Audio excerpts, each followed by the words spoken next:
ನಮಸ್ಕಾರ ಸರ್. ನಮಸ್ಕಾರ ಸರ್. ತಮ್ಮ ಹೆಸರು? ಗವಿಸಿದ್ದಪ್ಪ ಅಂತ ಸರ್. ತಮ್ದು ಯಾವ ರೀ? ಬೈರ್ನಾಕಳ್ಳಿ ಸರ್. ಬೈರ್ನಾಕಳ್ಳಿ. ಇದು ಯಾವ ಬೆಳೆ ಸರ್? ಚಿಲ್ಲಿ ಬೆಳೆ ಸರ್. ಚಿಲ್ಲಿ ಬೆಳೆ. ಇದು ಕ್ರಾಸಿಂಗಾ ಸರ್? Crossing sir. ಹಾಂ, ಕ್ರಾಸಿಂಗ್. ಇದಕ್ಕೆ ಯಾವ್ಯಾವ ಥರ ಔಷಧಗಳನ್ನು ಬಳಕೆ ಮಾಡಿದ್ದಾರೆ ನೀವು? ನಾವು ಸರ್ ಇದನ್ನು RPS ಯೂಸ್ 70 ಮಾಡಿದೆ ಸರ್. 70. ಎಷ್ಟು ವರ್ಷದಿಂದ ಇದನ್ನು ನೀವು 3 ವರ್ಷ ಯೂಸ್? ಸರ್. 3 ವರ್ಷದಿಂದ ಸ್ಪ್ರೇ ಮಾಡ್ತಾ ಬಂದಿದ್ದಾರೆ. ಉಪಯೋಗ ಮಾಡಿರಿ. ಯಾವ್ಯಾವ ಬೆಳೆಗೆ ನೀವು ಉಪಯೋಗ ಮಾಡಿದ್ದೀರಿ ಸರ್? ನಾವು ಮೆಕ್ಕೆಜೋಳಕ್ಕೆ ಮಾಡಿದ್ದು ಸರ್. ಚಿಲ್ಲಿಗೆ ಮಾಡೀನಿ, ಬಟ್ ಮತ್ತೆ ಮಾಡಿಲ್ಲ ಸರ್ ಕ್ರಾಪಿಗೆ.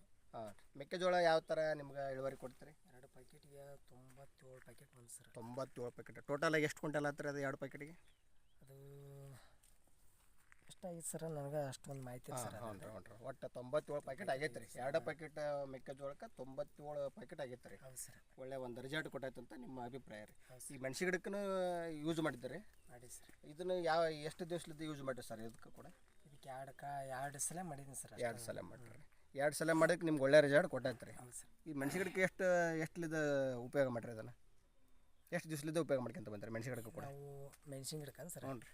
ಈಗ 20ನೇ ದಿನ ಗಿಡ ಇತ್ತು ಸರ್. ಅವಾಗ ಇದನ್ನ ಉಪಯೋಗ ಮಾಡ್ಕೊಂತ ಬಂದಿವಿ ಸರ್. 20 ಸಸಿ ಇದ್ವೇ ಅವಾಗಿದ್ದಾನೆ ಇದಕ್ಕೆ ಉಪಯೋಗ ಮಾಡ್ಕೊಂತ ಬಂದಿರಿ. ಹೌದು ಸರ್. ಈಗ ಈ RPS 76 ಉಪಯೋಗ ಮಾಡೋದ್ರಿಂದ ನಿಮ್ಗೆ ಒಳ್ಳೆ ಲಾಭ ಕೊಟ್ಟೈತೆ ಅಂತ? ಹೌದು ಸರ್. ಕೊಟ್ಟೈತೆ. ಚೆನ್ನಾಗಿದೆ ಸರ್. ಹಾಗಾದ್ರೆ ಒಂದು 4 ಮಂದಿಗೆ ಹೇಳೋಕ್ಕೆ ಇಷ್ಟಪಡ್ತೀರಲ್ಲ ಸರ್? ಪಡ್ತೀವಿ ಸರ್, ಹೇಳ್ಕೊಡ್ತೀವಿ ಸರ್. ಹೇಳ್ಕೊಟ್ರಿ ಸರ್. ಇಷ್ಟೆಲ್ಲ ಮಾಹಿತಿ ಹೇಳೋದಕ್ಕೆ ನಿಮ್ಗೆ ಧನ್ಯವಾದ. ನಮಸ್ಕಾರ.